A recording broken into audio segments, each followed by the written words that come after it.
सच्चिदानन्दरूपाय विस्मृतिपत्यादिहेतवे तापत्रयै विनाशाय श्रीकृष्णाय वयं नमः।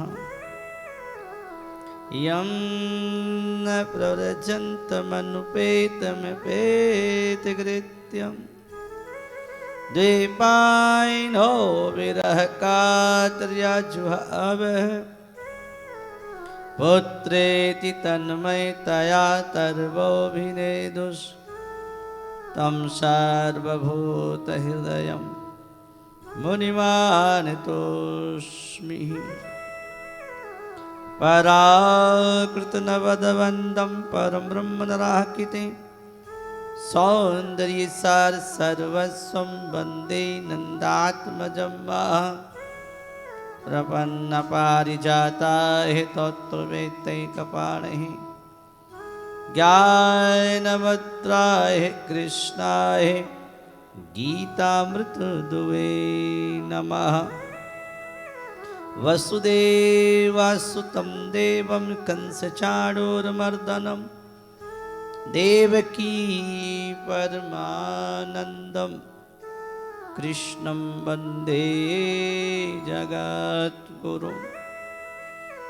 वंशी विभूषितकरानवनीरदावत् पीताम्बरादरुणबिम्बफलाधरोष्टात् पूर्णेन्दुसुन्दरमुखादरविन्दनेत्रात् कृष्णात् परं किमपि तत्त्वमहं न जानामि।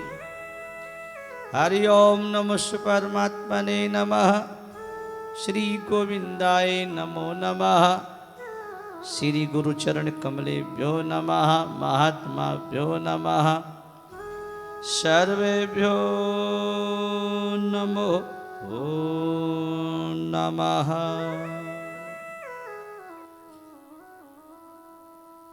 अनंत कोटि ब्रह्मांड नायक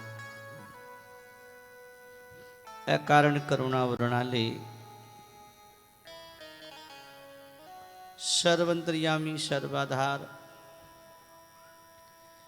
निर्गुण निराकार सगुण साकार परम दयालु परम कृपालु पतित पावन दीनानाथ भगवान के चरणों में प्रणाम करते हुए भगवत स्वरूप भागवत भगवान के चरणों में प्रणाम करते हुए बांके बिहारी ठाकुर जी के चरणों में प्रणाम करते हुए यमुना मैया के चरणों में प्रणाम करते हुए सर्वदेवमयी विश्व की माता गौ माता के चरणों में प्रणाम करते हुए और कथा में उपस्थित कथा प्रेमी सत्संग प्रेमी सभी माताओं बहनों और भाइयों का यथामति यथा समय हृदय से सभी का अभिवादन करते हुए ये दास भागवत कथा के विषय में कुछ कहने का दुस्साहस कर रहा है। दास की ऐसी योग्यता नहीं, भगवान की कृपा से संतों की कृपा से आप लोगों के आशीर्वाद से जो मिला है आपकी सेवा में निवेदन है। और निवेदन करते हुए दास ही कहता है कि आप हम सब लोगों को एक बात पर पूर्व विचार करना चाहिए कि आज ही प्रातःकाल की सत्संग वेला में श्रद्धेय स्वामी जी महाराज की वाणी सुनी होगी और स्वामी जी महाराज ने बड़े ही सत्संग की बड़ी गहरी बात हम लोगों को बताई कि हम लोग लगभग विचार में देखा जाए थोड़ा थोड़ा सभी कहीं ना कहीं किसी किसी विषय को लेकर के दुखी है। बोलो हाँ ना रहे। चलो पूरे दुखी नहीं है तो कहीं किसी अंश में किसी विषय को किसी जगह कहीं ना कहीं दुखी है। कोई ऐसा कह दिया कि कोई तन दुखी, कोई मन दुखी, कोई धनवित रहे तो उदास, थोड़ा थोड़ा सब दुखी और सुखी राम को दास। तो कोई तन का दुखी, क्योंकि तन में कोई रोग हो गया, अब दवाई खा रहे तो ठीक ही नहीं हो रही, तो वो भी एक दुख है। कोई तन दुखी, कोई मन दुखी। मन का दुख क्या है? कोई हमारा कहना नहीं मानता, हमारे कहने की बात नहीं सुनता, हमारे मन की नहीं होती। हम यही चाहते हैं कि सब हमारी बात माने, बच्चे, बेटा है, बेटी है, पोता पोती, घर परिवार के लोग सब हमारी माने, और ना मानते तो मन में दुख होता है। तो कोई तन दुखी तो कोई मन दुखी। और कोई धनवित रहे तो उदास, कोई धन के लिए दुखी। धन नहीं तो अब वो उदास, क्या करें, धन नहीं है। तो संतों ने कहा कि भाई थोड़ा थोड़ा सब दुखी, थोड़ा थोड़ा सब दुखी। गरीब भी दुखी और अमीर भी दुखी, तो सुखी है कौन? तो कहा कि सुखी राम को दास। क्यों? क्योंकि इसमें दो बात है कि राम को दास किससे कहते हैं? जो राम जी का हो गया, राम जी में लग गया, राम जी को अपना मान लिया, ठाकुर जी को स्वीकार कर लिया, तो सुखी। क्यों सुखी? क्योंकि इस भगवान का नाम क्या है? सच्चिदानंद। भगवान का नाम क्या है? सच्चिदानंद, यानी सतचित आनंद। वो आनंद रूप है। जैसे एक सच्चिदानंद घन, लोहे का मोटा एक घन होता है, उसमें तनिक भी कोई जगह खाली, एकदम ठोस पक्का एक भारी होता है। ऐसे ही परमात्मा सच्चिदानंद घन है। घन माने एकदम औत प्रोत, अंदर बाहर, ऊपर नीचे, दाएं बाएं, कहीं कोई दुख की जगह ही नहीं। पूरो को पूरो घन की तरह एकदम ठोस आनंद ही आनंद रूप है। इसे सच्चिदानंद घन है। और संसार का क्या है? संसार के लिए कहा गीता में कि दुखालय में शाश्वतम, संसार दुखों का घर है। अब हमारी समस्या यह है कि दुखों के घर में सुख ढूंढते हैं। भगवान ने, जैसे आप लोग एक दुकान लगाते हैं मार्केट में, कपड़े की दुकान लगा दी तो लिख दिया वस्त्रालय, दवाई की दुकान लगा दी तो लिख दिया औषधालय, भोजन की दुकान लगा दी तो लिख दिया भोजनालय। ऐसी भगवान ने संसार रूपी दुकान बनाई और इस दुकान के ऊपर बोर्ड लगा दिया भगवान ने कि ये दुकान काय की है भाई? के दुखालय। काय की दुकान है? ये संसार है दुखालय, दुखों की दुकान, दुखों का घर। अब संसार तो है दुखों का घर और हम करें सुख की आस, तो कैसे होगा? मान लो कोई इंद्रियों द्वारा, वस्तु द्वारा, व्यक्ति द्वारा, पदार्थ के द्वारा थोड़ा बहुत कोई सुख मिल जाए, कोई धन मिल गया, कोई भाई मिल गया, कोई बंधु मिल गया, कोई मान मिल गया, कोई प्रतिष्ठा मिल गई, कोई वाहवाह हो गई, समाज में, परिवार में इज्जत हो गई, थोड़ी देर के लिए सुख हो भी जाएगा, लेकिन रहेगा नहीं। ये रहेगा नहीं। शरीर का सुख है तो थोड़ा सुख मिल जाएगा, बीमार पड़ जाए तो वो भी चला जाएगा। धन भी आता जाता, कभी कम कभी ज्यादा, लोग भी आते जाते, सब मिल गए, खुशी हो रही है, सब मिले हैं, सब मिले हैं। 6 तारीख के बाद कोई इधर, कोई उधर, कोई उधर, वो भी सुख गया। तो ये इंद्रियों का जो, वस्तुओं का जो, परिस्थितियों का जो, पदार्थों का जो सुख है, ये इसके पीछे दुख है और हम लोग इसी में सुख ढूंढते हैं और इसी का सहारा लेते हैं। इसका सहारा छोड़ करके अगर हम भगवान का सहारा पकड़ लें, भगवान का आश्रय ले लें, तो भगवान तो नित्य सदा है। वो हर समय, हर परिस्थिति में, हर जगह, हर समय परमात्मा है। हर जगह भाई बंधु नहीं है, हर जगह एक जैसी परिस्थिति नहीं है, हर जगह एक जैसा अवस्था नहीं है, हर जगह एक जैसी व्यवस्था नहीं है, समान नहीं है। कहीं कम, कहीं ज्यादा, कोई आया, कोई गया, कोई मिला, कोई बिछड़ा। ये संसार का रिवाज है, यही संसार है। इसी को कहते हैं मलना बिछड़ना, आना जाना, मिलना जुलना, ये संसार है। और इसको पकड़ोगे तो कभी सुख कभी दुख, कभी सुख कभी दुख लगा ही रहेगा। दुख तो कमरे में, दुख जादो रहे। बोलो हा ना रही। तो कुछ ऐसा करो ना कि सदा सदा के लिए आनंद हो जाए। वो कहते हैं ना, सदा दिवाली संत के और आठों पहर आनंद, आठों पहर आनंद बना रहे। तो आठों पहर आनंद है किसमें, ये तो सोचो कि आठों पहर संसार में तो नहीं है। न रुपये में है, न भोजन में है, न कपड़े में है, न वस्तु में है, न भाई बंधु में है। संसार की किसी भी वस्तु पदार्थ में आठों पहर आनंद नहीं है। लेकिन एक परमात्मा ऐसे हैं जिनमें आठों पहर 24 घंटे हर क्षण हर पर आनंद है। उनका नाम ही आनंद स्वरूप है। तो क्या करें कि संसार को आश्रय छोड़ करके भगवान को आश्रय पकड़, और ये कह दो कि मेरे तो गिरधर गोपाल और तू सुरोना कोई। और भगवान हमारे से इतना ही सुनना चाहते। इस मनुष्य से भगवान क्या चाहते? कोई रुपया नहीं चाहते, कोई मान प्रतिष्ठा नहीं चाहते, कोई मान सम्मान नहीं चाहते।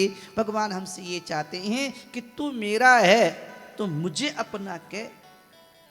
तो संसार का है ही नहीं और संसार को दुखों की चीज़ों को दुखा ले संसार को, और अपना कहता और दुख पाता, दुख पा रहा, 84 में भटक रहा है। तो संत हमें याद दिलाते हैं और बात बताते हैं, अरे जीव तू पहचान अपने कर और अपने की पहचान कर। तू ये नहीं जो दिख रहा है, ये तो ढांचा एक शरीर का है, ये तो पंचों की धर्मशाला है। इसको रामायण में कहा है, छित जल पाप गगन समीरा और पंच ये अधम शरीर। पंचभूतों से बना ये शरीर एक अधम नाशवान परिवर्तनशील है। यही जन्मा, यही पला और यही मर जाएगा, अग्नि में जल के राख हो जाएगा। लेकिन हम ये नहीं हैं, हम इसमें रहने वाले आत्मा हैं। आत्मा ना स्त्री है, आत्मा ना पुरुष है, आत्मा ना बूढ़ा है। आत्मा एक चेतना, एक आत्मा परमात्मा का अंश है। यानी हमारा संबंध तो पहले से भगवान का है, आज भी भगवान का है, आगे भी भगवान का रहेगा। और इस संसार का संबंध पहले भी नहीं था, पीछे भी नहीं रहेगा, और बीच में भी नाश में ही जा रहा है। तो संत कहना चाहते, जो छूट रहा है उसको छोड़ दो, और जो सदा साथ है संबंध भी और भगवान भी, उससे स्वीकार कर लो और ये मान लो कि मैं भगवान का हूं और भगवान मेरे। इस संबंध में सदा दिवाली संत के आठों पैर आनंद हो जाएगा। मीराबाई के हो गया, तुलसी के हो गया, कबीर के हो गया, कितने कितने संतों ने भगवान को माना, उनका संबंध हो गया। अपने भी मान लो, संसार को तो मान के घणे देख लिया। घणे समझो, घणे मारवाड़ी है, घणे देख लियो। अब एक बार भगवान के संबंध को स्वीकार करके देखो, भगवान के होके देखो, आनंद हो जाएगा। संत क्या कह रहे हैं, क्या कहते हैं संत?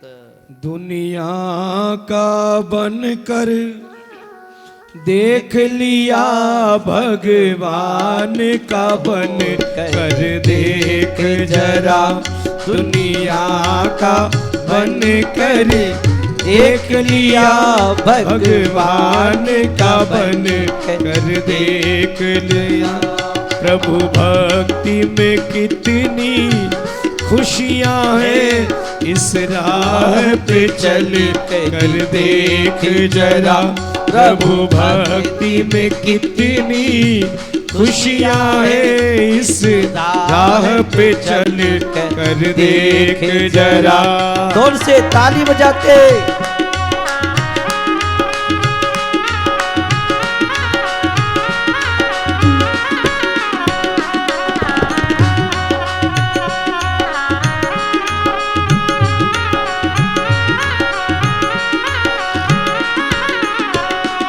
दुनिया के प्यार में फंस करके कई जन्म यूं ही बर्बाद किए। दुनिया के प्यार में फंस करके कई जन्म यूं ही बर्बाद किए। अब शरण, अब शरण, अब शरण प्रभु की आकर के तू नाम सुमर कर देख जरा अब शरण प्रभु की आकर के तू नाम सुमर कर देख जरा दुनिया का बन कर देख लिया भगवान का बन कर देख जरा। जोर से ताली, जोर से।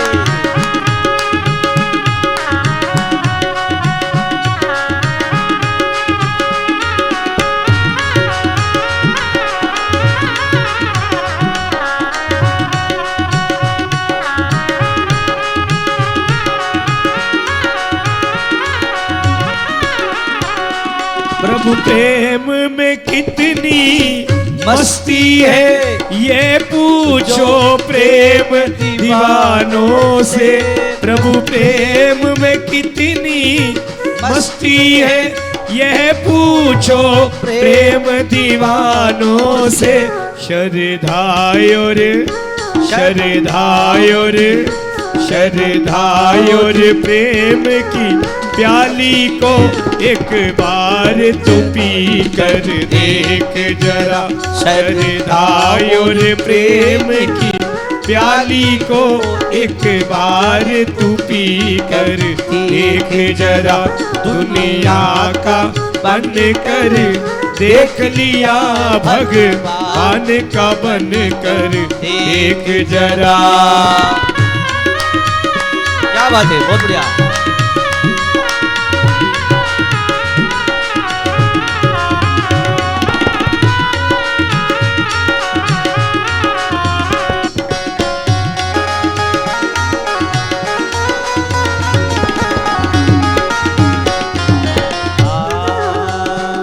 भक्ति की राह में जो चलते हैं वो जग में अमर हो जाते हैं।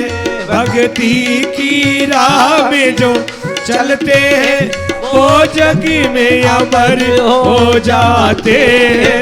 है प्यार है प्यार है प्यार सच्चा एक ईश्वर का मोह नींद से जग कर देख जरा। है प्यार सच्चा एक ईश्वर का मोह नींद से जग कर देख जरा दुनिया का बन कर देख लिया भगवान का बन कर देख जरा।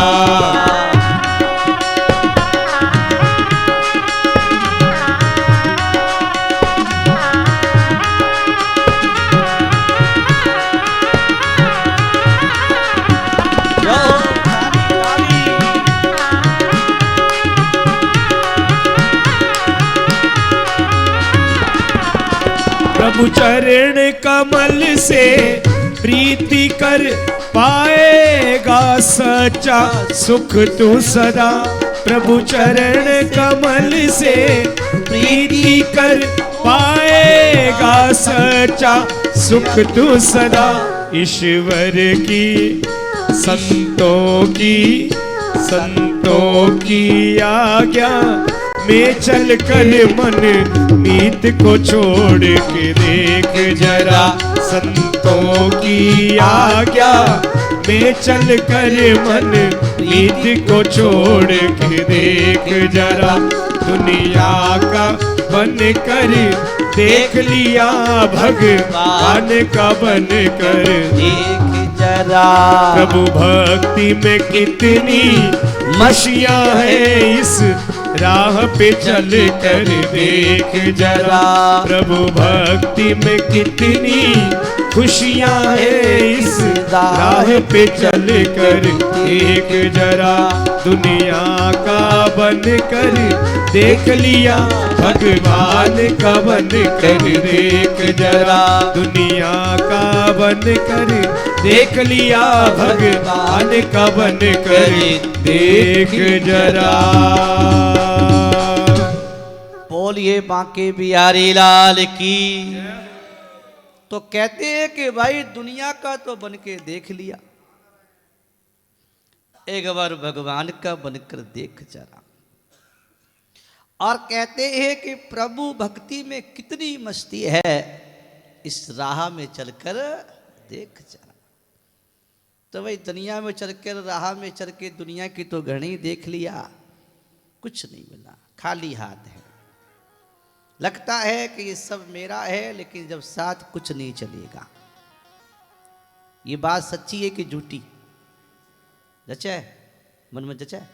कुछ नहीं चलेगा, कुछ नहीं चलेगा, ये शरीर भी नहीं चलेगा। और तो बात क्या कहे, जो 24 घंटे हमारे साथ है ये शरीर, पंचभूत का बना 5 फुट 3 इंच का शरीर, ये भी साथ नहीं चलेगा। तो क्या चलेगा कि भगवान का भजन, भजन तो करते ही है, करते हैं 2 घंटा सुबह 2 घंटा शाम करते हैं, काम नहीं चलेगा 2 घंटे वाले भजन से। भजन ऐसा करो जो बिना किए सब हो जाए, और ऐसा भजन हो जाए कि 24 घंटे होता रहे। और वो कौन सा भजन है, वही बात आ गई। स्वामी जी कहते हैं कि मान लो, संसार को तो मान के देख लिया, ये घर मेरा, धन मेरा, मैं पिता, मैं पुत्र, मैं दादा, मैं दादी, बहुत मान के देख लिया, कोई काम नहीं आएगा। एक बार मान के देख लो कि मैं भगवान का और भगवान मेरे, भगवान मेरे हैं, ये मान के देख लो सच्चे हृदय से, जीवन बदल जाएगा और जीवन में आनंद हो जाएगा। सदा दिवाली हो जाएगी, 8 पहर आनंद हो जाएगा। कब? जब सच्चा भाव आएगा तब। अच्छा, हमने भगवान को अपना मान लिया और भगवान हमारे हो गए, इसकी पहचान क्या है? इसकी पहचान बता दे। अगर हम सच्चे हृदय से भगवान को अपना मान लेंगे और स्वीकार कर लेंगे, तो हमारे जीवन में 4 बातें आएंगी। कितनी? 4 बातें आ जाएंगी। एक बात तो ये हो जाएगी कि चिंता मिट जाएगी। रोटी की चिंता, कपड़े की चिंता, मकान की चिंता, दुकान की चिंता, व्यापार की चिंता, धंधे की चिंता। चिंता क्यों? हम तो मालिक है ही नहीं, मालिक तो वो मुनि में, हम तो मुनि में गिरी करते हैं। अब जाओ मुनिम को कोई चिंता होवे कि मुनिम तो हिसाब रखे, लो शेठ जी ये घाटो ए नफो ए थारो थे संभालो, मारी तनख्वाह माने दे दो, बस। अब घाटा हो तो किसका? सेठ जी का। नफा हो तो सेठ जी का। मुनिम को के हिसाब किताब बढ़िया है। तो अपने मालिक नहीं बनना, मालिक तो ठाकुर जी हैं। इसलिए कहते हैं कि भगवान को अपना मान लिया, इसकी पहचान ये है कि चिंता मिट जाएगी। और अगर हमें सबकी चिंता लगी है तो अभी हमने भगवान को अपना माना ही नहीं है। अभी हम सुनते हैं, कहते हैं, अच्छी लगती हैं बातें, भगवान को अपना मानेंगे, चिंता मिटेगी। और एक मिट जाएगा हमारो भय, मिट जाएगा भय, डर, मौत का डर। और इस डर को मिटाने के लिए क्या करें? भगवान को अपना मानेंगे तो भय मिट जाएगा। तीसरी बात यह हो जाएगी कि हमारे जीवन में शोक मिट जाएगा। शोक माने दुख। कोई आए तो हर्ष नहीं, कोई जाए तो शोक नहीं। चलो आए तो हर्ष लगे, लेकिन गया तो शोक काय का? शोक नहीं।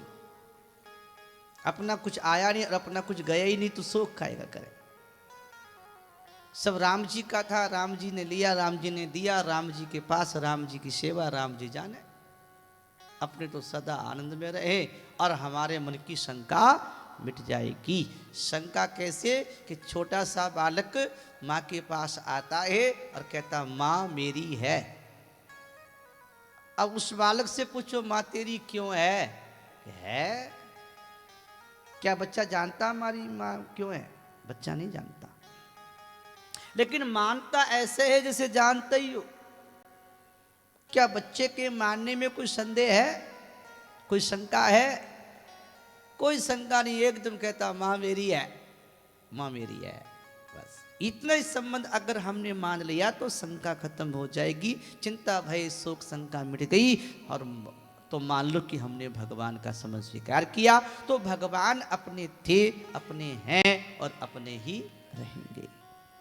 संसार अपना था नहीं, है नहीं, रहेगा नहीं, आया नहीं, जाएगा नहीं। आया है अकेला, जाना है अकेला। कबीरा सब जग निर्धना, धनवंता नहीं कोई, और धनवंता सही जानिए जाके राम नाम धन होए। जो राम नाम की पूंजी है वो अपनी पूंजी है, भगवान की होके भगवान का नाम ले लो और भगवान की कथा सुन लो, क्योंकि भागवत की कथा भगवान की कथा है। और भागवत की कथा कोई राजाओं की कथा, किससे कहानी नहीं है। जैसे राजाओं की कथा किससे कहानी नहीं है, ये भागवत भगवान परमात्मा का ही स्वरूप है। ये वो कथा है जिससे जीव को कल्याण होता है, ये वो कथा है जिससे जीव के जीवन का सुधार होता है। ये साक्षात परमात्मा ब्रह्म की, भगवान की, परमात्मा की कथा है। भागवत सुनना एक साधन है, भागवत सुनना एक अनुष्ठान है, भागवत में बैठना एक भजन है। भले ही समझ में आए ना आए, लेकिन अगर आप भागवत में बैठे हैं तो ये आपका भजन हो रहा है, क्योंकि भागवत में बैठने भगवान की स्मृति होती है, और भगवान की स्मृति ही भगवान का भजन है।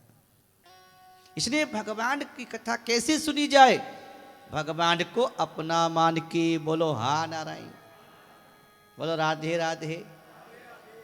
मैं भगवान का हूं और भगवान मेरे हैं, तो थोड़ा सा गा लीजिए। मैं तो मारे राम जी का, राम जी हमारा रे, मैं तो मारे राम जी का, राम जी हमारा रे। मैं तो मारे राम जी का, राम जी हमारा रे।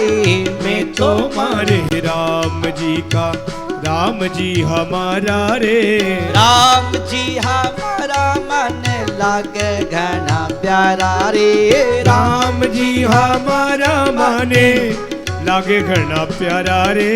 मैं तो मारे राम जी का, राम जी हमारा रे। मैं तो मारे राम जी का, राम जी हमारा रे। राम जी हमारा मन लगे घना प्यारा रे। राम जी हमारा माने लागे घना प्यारा रे। मैं तो मारे राम जी का, राम जी हमारा रे। मैं तो मारे राम जी का, राम जी हमारा रे। राम जी हमारा मन लागे घना प्यारा रे। राम जी हमारा माने लागे घना प्यारा रे। मैं तो मारे राम जी का, राम जी हमारा रे। मैं तो मारे राम जी का, राम जी हमारा रे।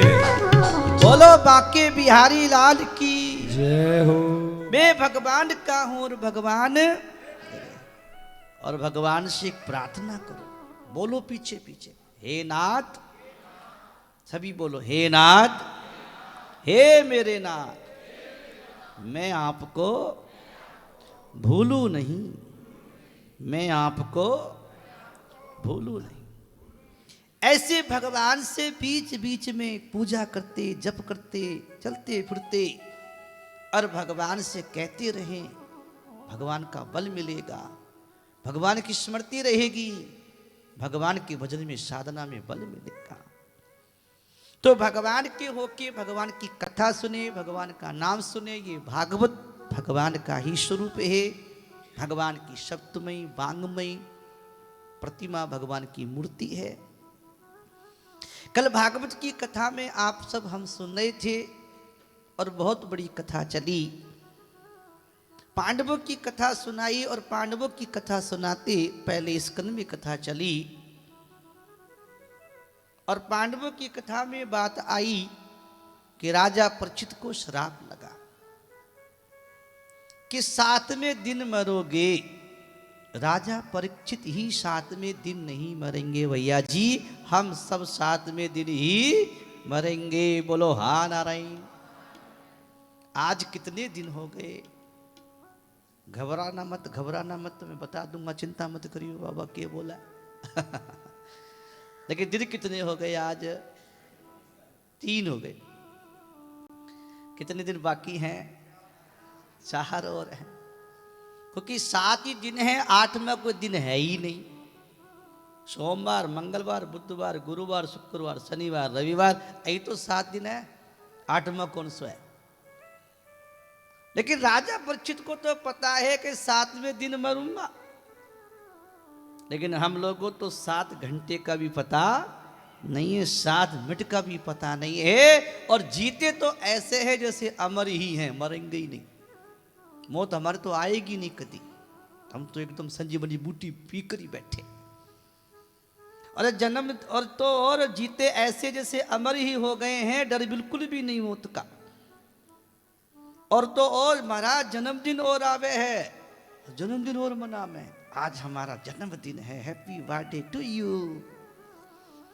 और जन्मदिन की वीडियो को बनाने की तरीके देखो, केक काटेंगे, मोमबत्ती जलाएंगे, फिर फुर्र से बुझाएंगे। तो भाई तुम्हें जलाई क्यों जो बुझानी थी? तो अब प्रकाश को जलाना चाहिए, प्रकाश करना चाहिए कि प्रकाश बुझाना चाहिए? भाई जन्मदिन के दिन तो प्रकाश बुझा रहे हो तो मतलब अंधेरा कर रहे हो, तो आप अपनी जिंदगी में अंधेरा कर रहे हो। और ये जो केक काटना, मोमबत्ती जलाने वाला जो जन्मदिन है, ये हमारे हिंदुस्तानी नहीं है, कि सनातन संस्कृति का जन्मदिन नहीं है, ये ईसाइयों का है। ये काम उनका है, हमारा मोमबत्ती जलाने वाला काम नहीं। हमारा सनातन संस्कृति का जन्मदिन ये होता है कि आप गाय के घी का दीपक जलाइए और भगवान के मंदिर में रखिए, गायों को हरा चारा खिलाइए, माता पिता के चरणों में प्रणाम कीजिए, भगवान का, माता पिता का, बड़ों का आशीर्वाद लीजिए। और ज़्यादा जन्मदिन मनाना है तो गरीबों को भोजन कराइए, जो भूखे प्यासे दुखी परेशान हैं उनको सुख पहुँचाइए, उनका आशीर्वाद लीजिए, क्योंकि आज आपका जन्मदिन है। और जन्मदिन करते हैं खुशी, हम तो कई बात कहते हैं जन्मदिन कहाँ भाई, ये तो मरण दिन है, जन्म तो हो गया, अब तो मौत की ओर जा रहे हैं। आप बताओ, अगर आपकी 100 साल की उम्र थी और यदि 25 साल के हो गए तो अब 125 साल हो गई कि उम्र घटी के बड़ी, कम हुई के बड़ी? तो अब घाटा हुआ कि फायदा हुआ? भाई कम हुई है हमारी तो उम्र, बड़ी थोड़ी है। तो अब तो दुख की बात है कि 25 साल तो जीवन के ऐसी निकल गई बातों में, खाते पीते सोते जगते घूमते भागते, और कुछ मिला नहीं, हाथ में कुछ है नहीं, खाली हाथ हैं, कुछ भी साथ में जाने वाला नहीं है। और जो काम करने आए थे वो काम तो हुआ ही नहीं। और सच्ची बताइए, जीवन का सच्चा काम क्या है?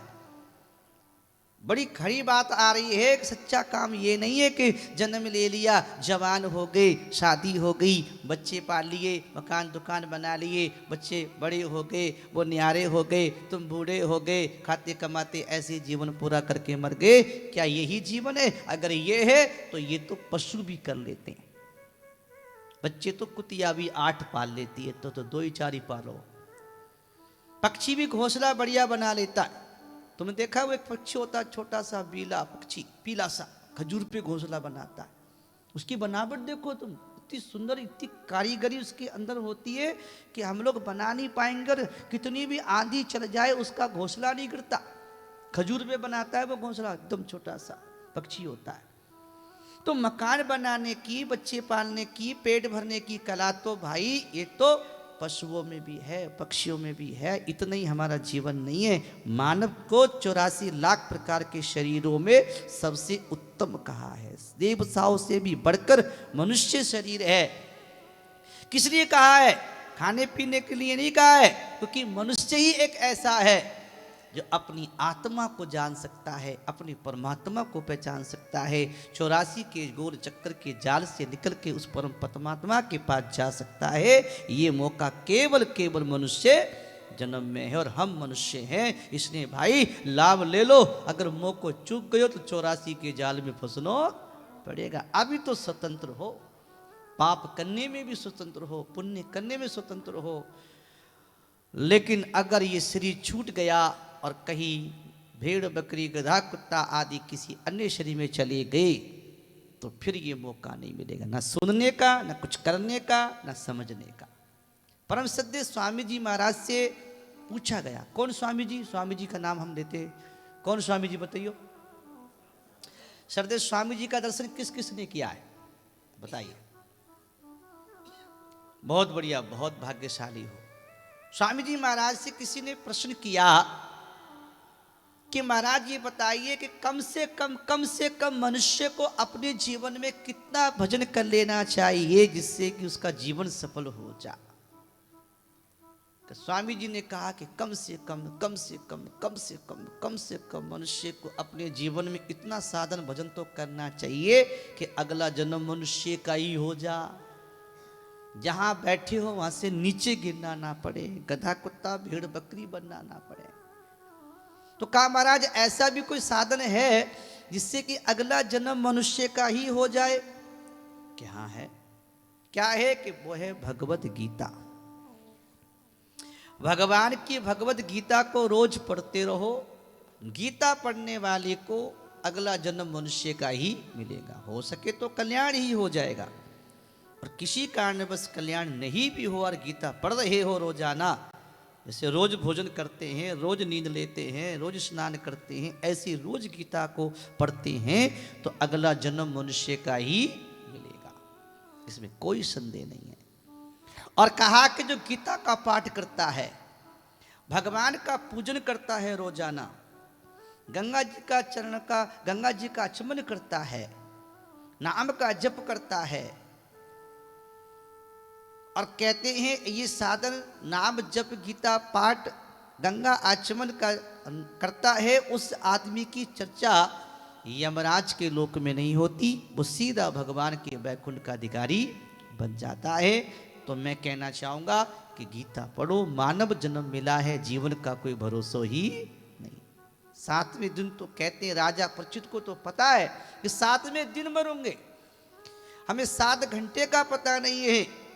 इसे संत कहते हैं कि 2 बातों को भूल मत, जो चाहे कल्याण, नारायण एक मौत को और दूजे श्री भगवान। अगर कल्याण चाहते हो तो एक तो भगवान को नहीं भूलना, वो मेरे हैं, मैं उनका हूं, और दूसरा ये नहीं भूलना मौत को कि एक दिन जानो पड़ेगा, कोई टाइम बंधा हुआ नहीं है, कभी भी जानो पड़ सकता है। 24 घंटे 8 पैर मौत खुली है।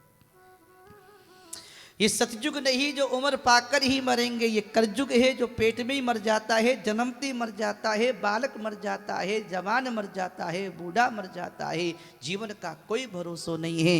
इससे सावधान हो जाओ और साधना में लग जाओ, सावधानी ही साधना है, जीवन का समय का सदुपयोग करो, यही मनुष्यता है। कहते हैं राजा परीक्षित ने पूछा कि मरने वाले को क्या करना चाहिए?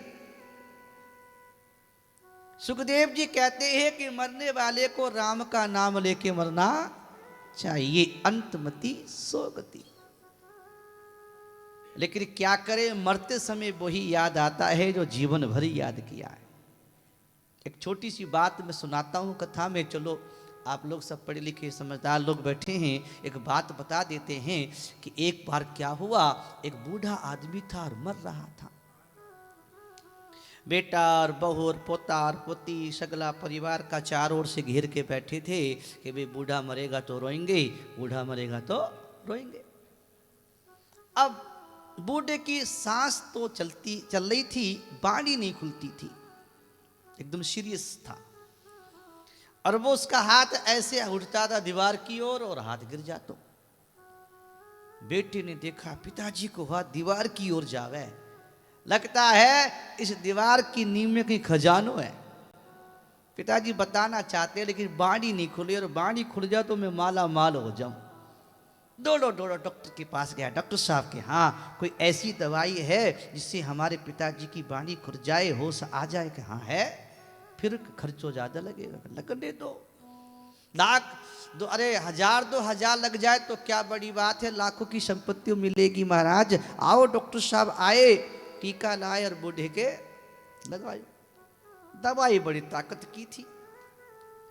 बूढ़े ने होश आ गई और सीधा होकर ऐसे बैठ गया, आंखें खोली जोर से, और क्या बोला, रे बालको मेरे पास क्या बैठे बैठे देख रहे हो मेरे पास? मैं कितनी देर से इशारा कर रहा हूं, वो दीवार के पास में भैंस को पाटो, झाड़ू खरा, झाड़ू बचा लो, झाड़ू खा जाएगा। बोलो बांके बिहारी लाल की जय। बेटे ने सिर पकड़ो, इस बूढ़े ने झाड़ू और भैंस को पाटो याद आ रहा है, राम जी याद नहीं है, वो पैसे को नाश कर दिया। क्यों याद आया? तो सारी जिंदगी उसी में लगे रही। वही खेत, वही दुकान, वही मकान, वही खाना, वही पीना, वो घूमना फिरना, इसी में लगे तो वही याद आएगा। इसलिए हम ये नहीं कहते कि आप काम ना करो, काम करो। बाबा जी नहीं हो कि आप भिक्षा मांग के खा लोगे, आपको काम तो करना पड़ेगा, लेकिन तरीका सीख लो सत्संग से। काम कैसे करना है कि हाथ काम मुख राम है, हृदय सांची प्रीत, दरिया साधु गृहस्थी की यही उत्तम। हाथ से काम करो, मुख से राम का नाम लो, और हृदय में हमेशा याद रखो कि मैं केवल भगवान का हूं और मेरे केवल भगवान है। ज्ञान से, भक्ति से, धर्म की निष्ठा से अपने जीवन को ऐसा बना लो कि मरते समय भगवान याद आ जाए। और जब बुढ़ापा आ जाए तो क्या करना चाहिए? बुढ़ापा जब आ जाए तो अपने बच्चों से दूरी बना लेनी चाहिए। कि ज़्यादा बच्चों के बीच में घुलोगे मिलोगे तो उनकी याद में पड़े रहोगे, भजन होगा नहीं, भगवान की याद आएगी नहीं। और बच्चों के परिवार के मुंह में अगर मर गए तो कल्याण नहीं होगा, दोबारा संसार में आनो पड़ेगा। तो हरिद्वार चले जाओ, कौन जाओ? मत जाओ, थारी मर्जी, हम तो कहेंगे। तो वृंदावन में रह जाओ, अच्छी इतनी बढ़िया जगह है। यहां भी नहीं रह सकते तो कोई बात नहीं, एक काम कर लो, अपने ही घर में एक कमरा अलग से ले लो। बच्चों से दूर हो जाओ थोड़े से, भूख लगे तो भोजन करो, प्यास लगे तो पानी पियो, नींद आए तो थोड़ा सो लो। हट मत करो शरीर के साथ। और बाकी समय आसन लगाओ, कमर गर्दन सीधी करके, और ध्यान लगा करके ओम या राम या निर्गुण या सगुण, जो भी परमात्मा का नाम रूप अच्छा लगता है उसका नाम लेते ध्यान करते, और अपने प्राणों को चढ़ाते हुए 10वें द्वार से प्राणों को निकाल दो, जीवन का कल्याण हो जाएगा। राजा परीक्षित बोले, महाराज एक बात बताएं, जब हम आंख बंद करके बैठते हैं ध्यान करने तो हमारा ये मन बड़ो भागे, चारों दिशा में भागता है, कभी दुकान, कभी मकान, कभी व्यापार, कभी घर, कभी बच्चों में हम पकड़ पकड़ के लाते हैं, ये भागता रहता है। बोलो हाँ नारायण। किस किस का भागे? सगले ही भागे के। अब ऐसा कोई उपाय बता दो जिससे कि हमारा मन एक जगह टिका रहे और भगवान का ध्यान हो जाए। सुखदेव जी कहते